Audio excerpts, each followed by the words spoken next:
आयुष के पापा के लिए लाई थी ये, सिकुड़कर आयुष के नाक का हो गया है। हमारी खूबसूरत साड़ी का तो रंग ही उड़ा दिया। इसीलिए अपनाए सही डिटर्जेंट, 2 डाला का एडवांस फॉर्मूला जो दे कपड़ों को नई चमक और साथ ही सिकुड़ने से बचाए, चले ज्यादा और पैसे बचाए। इसीलिए अब से जो धोए। ये भारत है बॉस, ऐसा सपना 200 साल भी देखिएगा ना तो भारत में आग लगने का सपना पूरा नहीं होगा। नरेंद्र मोदी की कुर्सी चली जाए, ये लोग सपना तो बहुत देख रहे हैं, लेकिन यहां नरेंद्र मोदी हैं जिन्होंने मजबूती से मोर्चा पकड़ा हुआ है। जब भारत के बगल में एक के बाद एक सरकारें गिर रही हैं, तख्ता पलट हो रहा है, अगले पल क्या हो जाए क्लियर नहीं है, उस दौर में नरेंद्र मोदी 22 साल आगे की प्लानिंग में लगे हुए हैं, क्योंकि पिछले 11 साल में नरेंद्र मोदी ने तगड़ा होमवर्क पूरा किया, ऐसी मजबूत और स्थिर सरकार दी है कि बड़े से बड़े तूफान भारत को हिला नहीं पाए। जैसे अमेरिका ने टैरिफ तूफान का भारत की तरफ मुंह मोड़ दिया, लेकिन अब ऐसा लग रहा है कि पीएम मोदी की कूटनीति के आगे यह तूफान ज्यादा दिन टिक नहीं पाएगा। भारत के खिलाफ टैरिफ वॉर ज्यादा दिन नहीं चलेगा, जो हमने आपको पाठशाला में कहा था कि ये डोनाल्ड ट्रंप रास्ता ढूंढ रहा है साइड से दोस्ती करने का, और इसके संकेत अब खुद अमेरिका के राष्ट्रपति ट्रंप ने दे दिए। डोनाल्ड ट्रंप ने भारत को लेकर क्या लेटेस्ट बयान दिया है, ट्रंप के बयान पर पीएम मोदी ने क्या कह दिया, कैसे दुनिया में नेता और सरकारें बदल रही हैं लेकिन पीएम मोदी टिके हुए हैं, नरेंद्र मोदी ने लंबी पारी खेलने वाला कौन सा होमवर्क पूरा कर लिया है, चीन का अब क्या होगा अगर मोदी और ट्रंप फिर से दोस्त बन रहे हैं, वर्ल्ड ऑर्डर बदलने का क्या होगा, ये सारी बातें होंगी। लेकिन पहले एक झलक देखिए।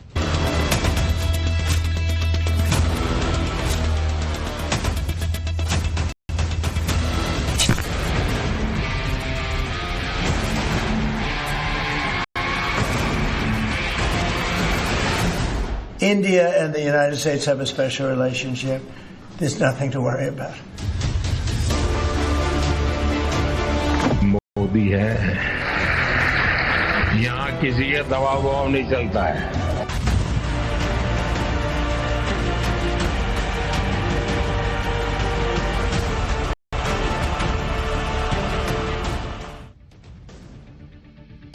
दुनिया में मची उथल पुथल के बीच आप नरेंद्र मोदी को उस बैट्समैन की तरह समझ सकते हैं जिसके सामने विकेट पर विकेट गिर रहे हैं, और दूसरे एंड से नरेंद्र मोदी पिच पर न सिर्फ टिके हुए हैं बल्कि चौके छक्के मार रहे हैं।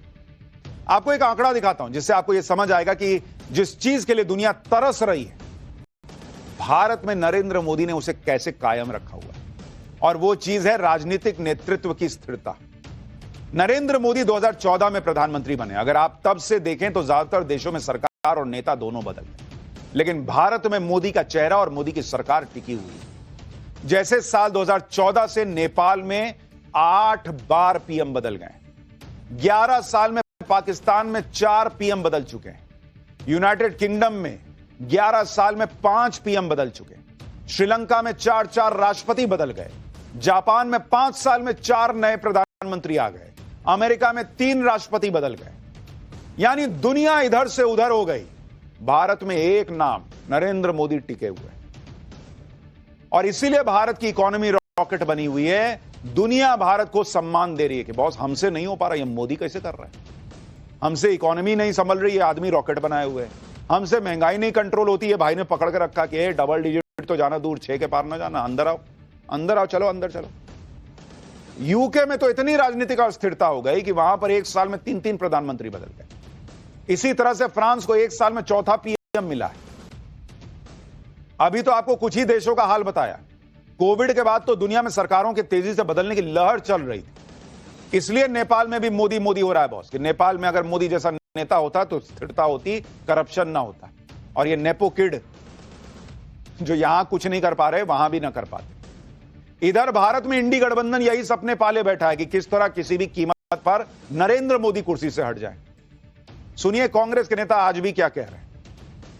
बिहार के नेता के तौर पर आप लोग कैसे देखते हैं भारत के कॉन्टेक्स्ट में जिस तरीके से नेपाल में हिंसा हुई है और युवाओं की बगावत हुई है सरकार के खिलाफ? ये बात तो सर्वमान्य है कि किसी भी पड़ोसी देश, खास तौर पर नेपाल के संदर्भ में शांति बहाल रहे, इसकी इच्छा सब लोग करते हैं, और सरकारें वहाँ के नौजवानों की या किसी भी सेक्शन की अगर उपेक्षा करती हैं तो वो कहीं न कहीं आक्रोश की वजह भी बनती है, और ये यहाँ भी ये बात लागू होती है। यहाँ भी लागू का मतलब ये है कि आक्रोश बढ़ता है ना, आक्रोश के रूप अलग अलग हो सकते हैं, और ये आक्रोश जनता की चुनी हुई सरकार चोरी के माध्यम से आएगी तो आक्रोश बढ़ेगा। आक्रोश का आयाम अलग अलग हो सकता है। ये लोग अलग ही सपना देख रहे हैं कि जनता यहां भारत में ऐसा कर देगी। मैंने बोला ना बॉस, 200 साल भी बैठ के ऐसा सपना देखिएगा कि भारत जलेगा तो वो नहीं होगा। दुनिया का सबसे बड़ा लोकतंत्र है बॉस, यहां इतनी विविधता के बाद भी लोगों के दिल में भारत बसता है। कुछ के ना बसता हो तो ना बसता हो, ज्यादातर लोगों के दिल में बसता है। ऐसे ही जला देगा भारत, कोई बच्चे का खेल है कि भारत जल जाएगा। और इन लोगों को सोचिए, खबर की समझ नहीं है। नेपाल से भारत को कंपेयर कर रहे हैं। नेपाल में नेपो किड के खिलाफ चल रहा है, परिवारवाद के खिलाफ गुस्सा चल रहा है, भ्रष्टाचार के खिलाफ चल रहा है। किसकी सरकार गई थी 2014 में भ्रष्टाचार की वजह से? परिवारवाद किन पार्टियों में है? फिर भी बोल रहे हैं कि नेपाल जैसा हो जाएगा। इंडी गठबंधन को यही सपना चल रहा है कि किसी तरह तो नरेंद्र मोदी हटे, लेकिन उनके सपनों पर पानी फेरने वाली एक नई रिपोर्ट आई। रेटिंग एजेंसी फिंच ने भारत की जीडीपी ग्रोथ रेट का अनुमान और बढ़ा दिया है। अब आप देखिए कि नया अनुमान क्या आया है, जो 2025-26 के लिए जीडीपी ग्रोथ का अनुमान, ये नया अनुमान आया है। टैरिफ लगने के बाद का आपको हाल बता रहा हूं। रेटिंग एजेंसी है फिंच, उसने कहा है कि पहले अनुमान कितना था भाई भारत के लिए? पहले था 6.5% भारत की ग्रोथ रेट रहेगी। अब वो क्या कह रहे हैं भारत के लिए, आपको बता रहा हूं। वो कह रहे हैं भाई अब ये बढ़कर 6.97% के आसपास कर दिए। ले, ये सोच रहे थे कि ट्रंप टैरिफ लगाया तो गिर जाएगी रिपोर्ट, गिर जाएगी जीडीपी। फिच की रिपोर्ट के अनुसार भारत की अर्थव्यवस्था दुनिया की सबसे तेज गति से बढ़ने वाली अर्थव्यवस्थाओं में बनी रहेगी। फिच पहली ऐसी ग्लोबल एजेंसी है जिसने भारत के जीडीपी ग्रोथ रेट के अनुमान को और बढ़ा दिया है। इससे पहले टैरिफ और दूसरी वजहों से बाकी रेटिंग एजेंसी ने ग्रोथ रेट को कम आंका था। रेटिंग एजेंसी ने माना कि भारत की घरेलू मांग की उसकी ताकत, उसकी बहुत बड़ी ताकत है। यानी जो लोग ये मान रहे थे कि ट्रंप ने टैरिफ लगा दिया अब क्या होगा, ग्लोबल रेटिंग एजेंसी भी कह रही है कि भारत का कुछ ना होने वाला, भारत ऐसे ही तेजी से बढ़ता रहेगा। यही नरेंद्र मोदी की ताकत है, क्योंकि राजनीतिक स्थिरता का सीधा कनेक्शन देश की आर्थिक तरक्की से होता है। देश ने नहीं देखा है 90s में क्या होता था, खिचड़ी सरकार चल रही है, सरकार बचाने के लिए किसी तरीके से ये ना करो वो ना करो हिसाब चल रहा है। या यूपीए के जमाने में क्या होता था? दुनिया के जिन देशों में उथल पुथल मची है उसके पीछे एक कारण इकोनॉमिक डाउनफॉल भी है, जबकि नरेंद्र मोदी ने भारत की इकोनॉमी की रफ्तार को टॉप स्पीड में बना रखा है। इसलिए इंडी गठबंधन के अरमानों पर हर बार पानी फिर जाता है।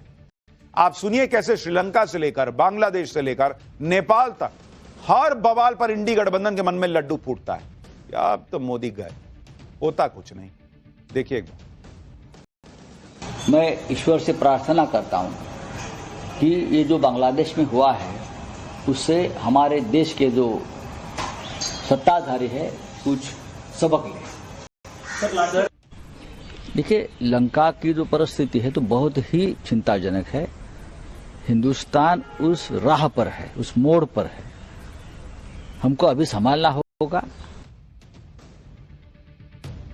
इनकी खुद की पार्टी इनसे संभल नहीं रही, ये चिंता जता रहे हैं कि भारत को संभालना होगा। इनकी खुद की पार्टी की हालत इतनी खराब है कि टूट गई, बिखर गई, सीटें आ नहीं रही हैं। ये चिंता कर रहे हैं कि भारत को कैसे संभालना। अरे पार्टी संभालो पहले अपना। दुनिया में कहीं भी बवाल हो, इंडी गठबंधन उसमें अपना फायदा देखने लग जाता है। जैसे ट्रंप ने भारत के खिलाफ टैरिफ वॉर छेड़ा तो इंडी गठबंधन पूरी ताकत के साथ नरेंद्र मोदी के पीछे पड़ गया। ट्रंप के टैरिफ वाले तूफान को देखकर जो लोग ये माहौल बना रहे थे कि अब तो नरेंद्र मोदी का गेम ओवर हो गया, वो आज की तारीख में सन्नाटे में, क्योंकि भारत से भिड़ते ट्रंप ने अब बैक गियर लगा दिया। और हमने आपको पाठशाला में बताया था क्या है, उससे कई लोग चौंक गए। सोशल मीडिया पोस्ट में डोनाल्ड ट्रंप ने भारत के साथ जल्द ट्रेड डील होने की बात कह दी। ट्रंप ने खुद लिखा कि उन्हें यह घोषणा करते हुए खुशी हो रही है कि भारत और अमेरिका दोनों देशों के व्यापार बाधाओं को दूर करने के लिए बातचीत जारी रखे हुए हैं। ट्रंप ने आगे कहा कि वो आने वाले हफ्तों में अपने बहुत अच्छे दोस्त प्रधानमंत्री मोदी के साथ बात करने के लिए उत्सुक हैं। ट्रंप ने कहा कि उन्हें यकीन है कि हमारे दोनों महान देशों के लिए एक सफल निष्कर्ष पर पहुंचने में कोई कठिनाई नहीं होगी। पिछले 4 दिन में यह डोनाल्ड ट्रंप का भारत और पीएम मोदी को लेकर दूसरा बड़ा और पॉजिटिव बयान। पिछले 4 दिन में ट्रंप 2 बार पीएम मोदी का नाम ले चुके हैं, बहुत अच्छा दोस्त बता चुके हैं, भारत को लेकर पॉजिटिव बातें कर रहे हैं। मैंने सीज फायर कराया, मैं ये कर दूंगा, वो कर दूंगा। अब भाई ने ये सब छोड़ दिया। भारत को लेकर डोनाल्ड ट्रंप ने अपने बयान में जो कहा उसमें 2 बड़ी बात है। पहली बात, डोनाल्ड ट्रंप ने खुद ये बता दी बात कि भारत और अमेरिका के बीच ट्रेड डील पर पॉजिटिव बात चल रही है, यानी भारत से ये टैरिफ वॉर लंबा नहीं चलने वाला, जो हमने आपको पहले ही कहा था। पहले रूस के चक्कर में ट्रंप ने भारत से ट्रेड डील की बातचीत को रोक दिया था। ट्रेड डील के लिए भारत जाने वाली अमेरिकी टीम का दौरा भी कैंसिल कर दिया था। दूसरी बात, डोनाल्ड ट्रंप ने पीएम मोदी के लिए अ वेरी गुड फ्रेंड जैसे शब्दों का इस्तेमाल किया। पीएम मोदी से बातचीत करने की भी इच्छा जताई, यानी भाई को समझ में आ गया कि मैं कभी भी फोन उठाऊंगा, लगा दूंगा, और नरेंद्र मोदी उठाते हैं नहीं, बात करते हैं नहीं, दुनिया में छप जाता है, बदनामी होती है। तो पहले ही भाई ने ट्वीट में लिख दिया कि मुझे उम्मीद है कि मोदी से बात होगी। तो नरेंद्र मोदी ने भी कहा कि हाँ, लाओ दिखाओ क्या लिखा है। अच्छा, तो उन्होंने भी पॉजिटिव जवाब लिख दिया नरेंद्र मोदी ने। भारत और अमेरिका घनिष्ठ दोस्त और स्वाभाविक पार्टनर हैं, ये पीएम मोदी ने लिखा। पीएम मोदी ने कहा कि उन्हें विश्वास है कि हमारी ट्रेड डील की बातचीत भारत अमेरिका साझेदारी की असीमित संभावनाओं को उजागर करने का रास्ता तैयार करेगी। हमारी टीमें इन चर्चाओं को जल्द से जल्द पूरा करने के लिए काम कर रही हैं। पीएम मोदी ने कहा कि वो भी राष्ट्रपति ट्रंप से बात करने के लिए उत्सुक हैं। पीएम ने कहा कि हम अपने दोनों लोगों के लिए एक उज्जवल, दोनों देशों के लोगों के लिए एक उज्जवल, अधिक समृद्ध भविष्य सुरक्षित करने के लिए मिलकर काम करेंगे। लेकिन आप गौर कीजिए, जैसे डोनाल्ड ट्रंप लिख रहे थे कि Modi is a very good friend वगैरह वगैरह, नरेंद्र मोदी ने वैसे नहीं लिखा। उन्होंने कहा कि भारत और अमेरिका बहुत अच्छे दोस्त हैं। उन्होंने ये नहीं लिखा कि मैं और ट्रंप बहुत अच्छे दोस्त हैं, अरे यार तुमने ऐसा कर दिया। नहीं भाई, भारत अमेरिका अच्छे दोस्त हैं और मैं भी तुमसे बात करना चाहता हूं। यानी ट्रंप को लाइन पर लाने के बाद धीरे धीरे अब बातचीत की दिशा बदल रही, और अभी फुल्ली आप कह दें कि हो गया सब, ऐसा नहीं है। अभी मामला आगे बढ़ रहा है धीरे धीरे। इधर मोदी ट्रंप की बातचीत शुरू हो गई, उधर पीएम मोदी चीन के राष्ट्रपति शी जिनपिंग से भी डील कर रहे हैं। इसलिए लोगों के मन में सवाल तो जरूर आ रहा होगा कि भाई 10 दिन पहले तो पीएम मोदी चीन के राष्ट्रपति शी जिनपिंग से मिल रहे थे, अब ट्रंप से डील कर रहे हैं। कहीं ऐसा ना हो कि भारत दोनों तरफ से फंस जाए। दरअसल आपको यहां समझना होगा कि जैसे कूटनीति में दोस्ती फिक्स नहीं होती, वैसे ही दुश्मनी भी फिक्स नहीं होती। और हम आपको पाठशाला में यह बात बार बार समझा चुके हैं कि ग्लोबल ऑर्डर में, दुनिया में ना तो कोई परमानेंट दोस्त है ना परमानेंट दुश्मन है। और नरेंद्र मोदी का हिसाब तो वैसे ही क्लियर है कि भारत के लिए अच्छा सोच रहे हो तो दोस्त हो, नहीं अच्छा सोच रहे हो तो जाओ अपना देखो, हम अपना देख लेंगे। कल तक ट्रंप भारत से भिड़ रहे थे, तेवर दिखा रहे थे, झूठे बोल रहे थे कि सीज फायर कराया। तो नरेंद्र मोदी ने कहा कि जाओ तो अपना बैठे रहो, फोन पे भी बात नहीं करूंगा, जाओ जो करना कर लो। आज वो अच्छी अच्छी बातें कर रहे हैं, तो नरेंद्र मोदी भी ठीक है, अच्छी बात कर रहे हो, पॉजिटिवली ले रहे हो, तो हम भी पॉजिटिवली रिस्पॉन्ड करें। कोहनी थोड़ी मार देंगे भाई, अमेरिका है, पाकिस्तान थोड़ी है कि लात मार के आगे बढ़ जाए आदमी। सबसे मिला के चलिए, ठीक है। अब वो सब पुराना विश्वास नहीं होगा कि हाँ ट्रंप के साथ ऐसा, मोदी अमेरिका के साथ ऐसा, लेकिन बिजनेस करना थोड़ी छोड़ देंगे भाई। बिजनेस ना है, ये ट्रंप की कूटनीति है, इसी तरह से पीएम मोदी की अपनी कूटनीति है। भारत से रिश्ते सुधारने के लिए जब चीन की तरफ से पॉजिटिव रिस्पॉन्स मिला तो भारत ने पॉजिटिव रिप्लाई किया। अब ट्रंप फिर से लाइन पे आ रहे हैं, पॉजिटिव रिस्पॉन्स दे रहे हैं, तो भारत भी पॉजिटिव रिस्पॉन्स दे रहा है। भाई वो फिल्म में था ना, टों टों टों टों, सिग्नल गया उधर से, एलियन जो है वो किया, जवाब भेजा, तब ना कनेक्शन बना। उधर से आ रहा है सिग्नल, मोदी भी दबा रहे हैं बटन की, चलो देखते हैं क्या करते हो तुम। तो ये सारा मामला चल रहा है, लेकिन अभी भी फाइनल बात होनी बची है, और कोई ग्लोबल ऑर्डर जो है वो बदलना, रशिया को धकिया दिए, चीन को छोड़ दिया, ऐसा नहीं हुआ है। हाँ, अमेरिका पॉजिटिव बात कर रहा है तो हम भी पॉजिटिव बात कर रहे हैं, लेकिन देश में क्या चल रहा है? अगला चैप्टर, उपराष्ट्रपति चुनाव में करारी हार के बाद राहुल गांधी ने ऐसा क्या कह दिया कि कांग्रेस की फजीहत हो गई? वाइस प्रेसिडेंट के चुनाव